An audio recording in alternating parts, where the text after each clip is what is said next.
So for sure, we know a masjid has stood there for 500 years. And it was built, we don't know exactly when. One report says 1526. Again, because the beginnings of this masjid are shrouded in history. And perhaps not so well known is the fact that the masjid party in court was not able to produce one bit of evidence to show that they were there from 1528 to 1858. Okay. That means for over 300 years, there is no evidence of Muslim presence at that site. Now, what does it mean? It means it's a case of smash and grab. Mm-hmm. That Babur just wanted to demolish a particular temple. Mm-hmm.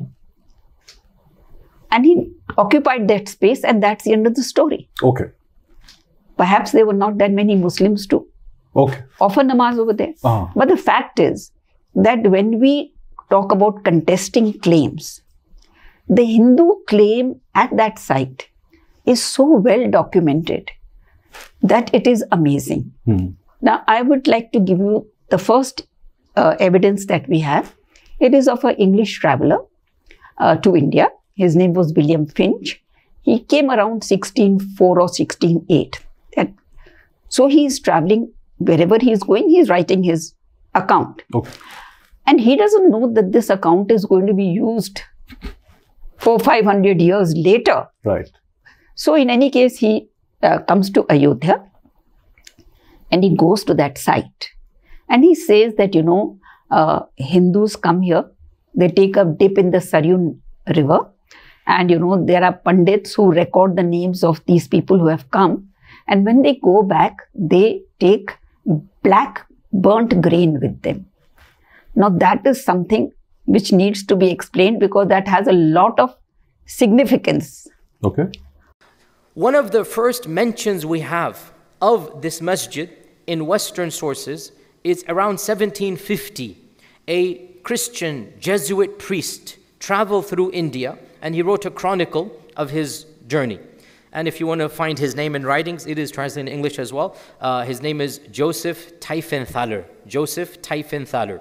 So this Jesuit priest went through Ayodhya and he mentions, listen to this, the existence of a large masjid, which some say was built by Aurangzeb, he says this. And some say was built by Babur. So he himself, writing in 1750, saying, this is a beautiful, nice masjid. Some say Aurangzeb built it. Some say Babur built it. And he describes the masjid.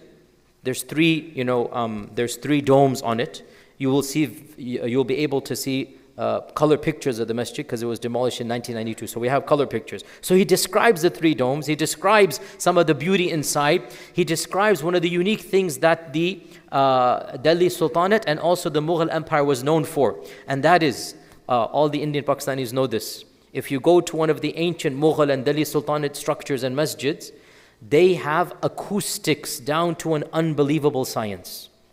How many have visited the masjid in Lahore? That famous masjid in Lahore. You know when you give a whisper in one side, right? The Bachahi Masjid. When you give a whisper in one side, you can hear it from the other side. By the way, I swear to you, this is so mind-boggling. I mean, I had heard this, I said, come on, it can't be true. 2 years ago, when I visited for the first time as an adult, I went as a child before, I went as an adult and I tested it myself. My wife was on the other side of the masjid, I told her to whisper in the corner there. And I stood there and I could hear crystal clear. Still, how they did this, I have no clue.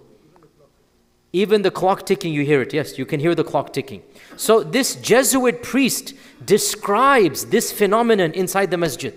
That when somebody speaks at a certain place, they're able to project the acoustics to the whole masjid. So he's marveling, I've never seen this in my life. He's chronicling this. So what is important for us? Back to our story here. I have to keep tangents to a minimum because there's so much to say and time is limited. The Jesuit priest writes, outside of the masjid, there is a raised platform that the local Hindus venerate because they think their god Rama was born there.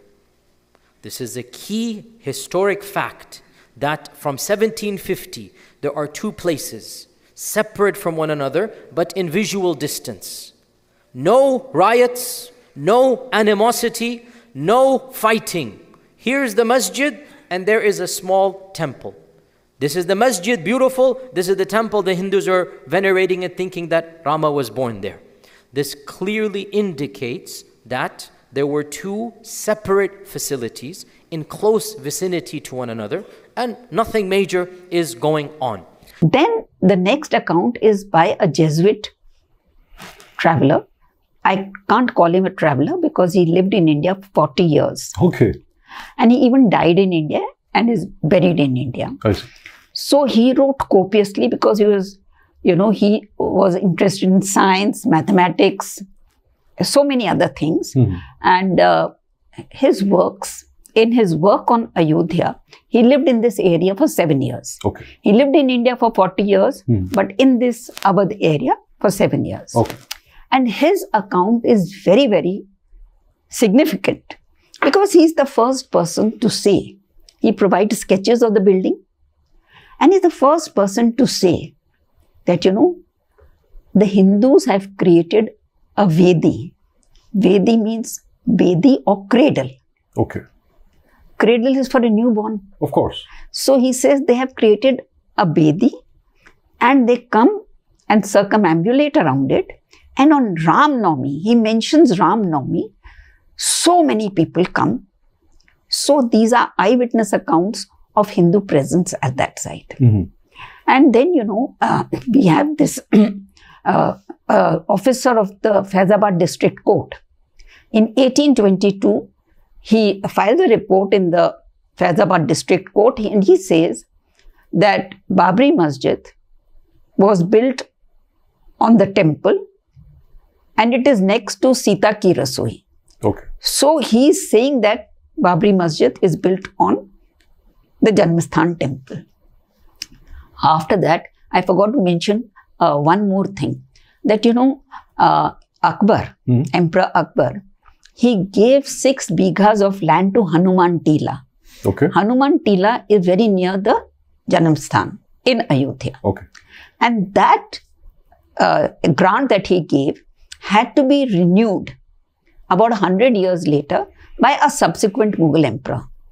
So the grant is renewed and the person who writes that imperial order, he says that, this emperor has renewed this grant for 6 bighas of land to Hanuman Tila. I am writing this imperial order. I'm writing it from the Janamsthan of Ram. Okay. He is writing in Persian. Okay. And he's just copying the imperial order so that it can be handed over to Hanuman Tila or wherever. And he's saying, I'm writing this imperial order from the Janamsthan of Ram. So, there are many of these accounts in Persian, in Urdu later on. And all these accounts that were written in the 18th, 19th century, they say that Babri Masjid was built on the site of the Ram temple. Okay.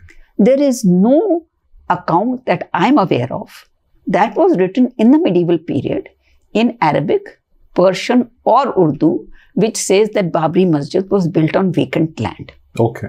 They're all unanimous that it was built on the site of the Ram temple.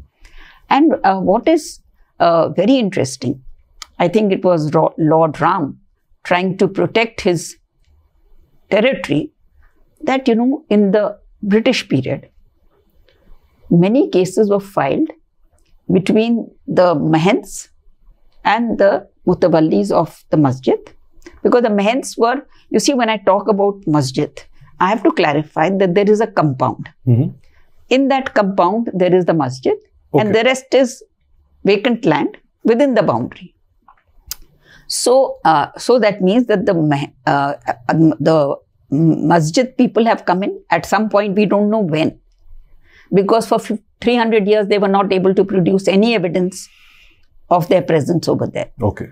So in 1857, there is the Great Revolt. Yes. And after that, the British actually become in charge of the administration of Awadh. Okay. So now they are the controlling authority. Okay.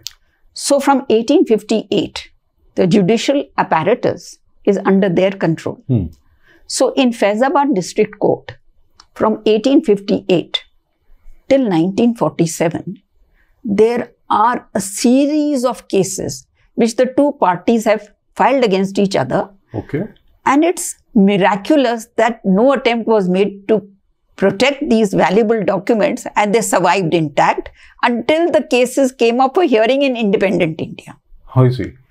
So, the first case that comes up in the Faizabad District Court is an FIR filed by the Thanedar of Awadh. He says that, yesterday, 25 Nihang Sikhs have entered Babri Masjid. They started Havan and Puja. And I'm filing this report. And he says that in the walls of the masjid, they've written Ram Ram. Nihang Sikhs. Okay. So, this is the first report. So, the next day, the Mutawalli means superintendent of Babri Masjid, he files a case in the British Faizabad court. And he says that, these people have entered and they have started Havan Puja, etc. And then he signs, because who's making this complaint? So he signs that I am the Mutawalli, Masjid e Janamsthan.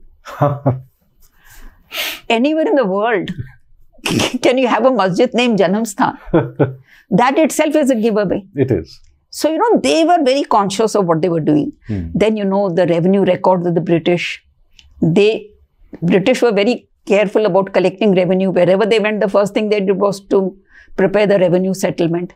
So, in the British revenue settlements, this masjid is not mentioned at all. Okay. Babri Masjid is not mentioned. That area is mentioned as Janamsthan. Okay. And these British documents, revenue documents, were made public because in case you want to file an objection, that you have to have the papers. Yes. So no objection was filed by the Masjid party that why is it called Janamsthan.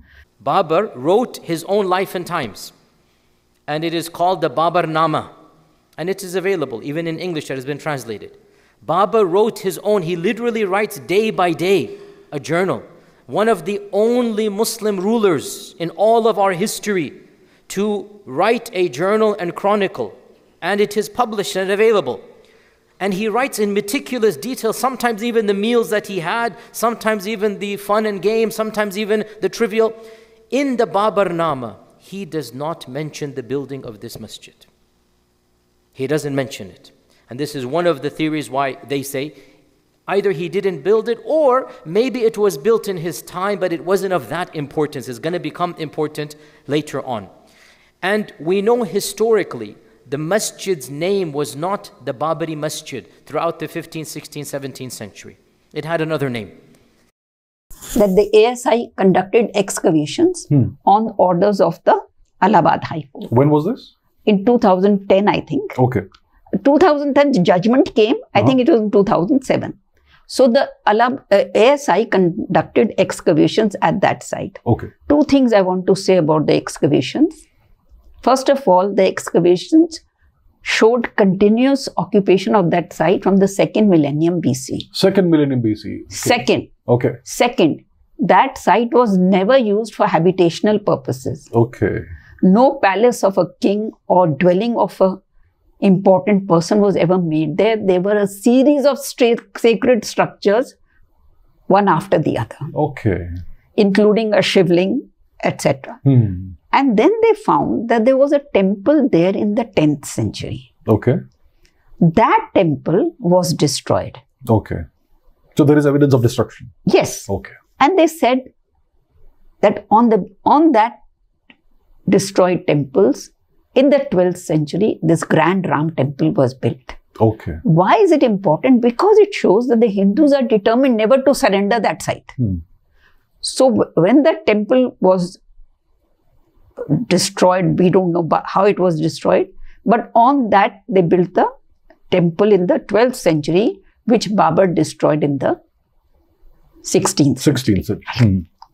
Now, the court could not find any evidence, or rather the masjid party could not provide any evidence. So, you know, as a historian and as concerned citizens, we have to ask ourselves, we have to introspect that this was a case which, you know, injected so much poison in the polity. So it was just a handful of committed people who were determined to vitiate the atmosphere and to deny the Mandir party what was rightly theirs. Okay. Because if you're not able to produce any evidence on your side, then you have to have the grace to say that it deserves to be given back. Yes.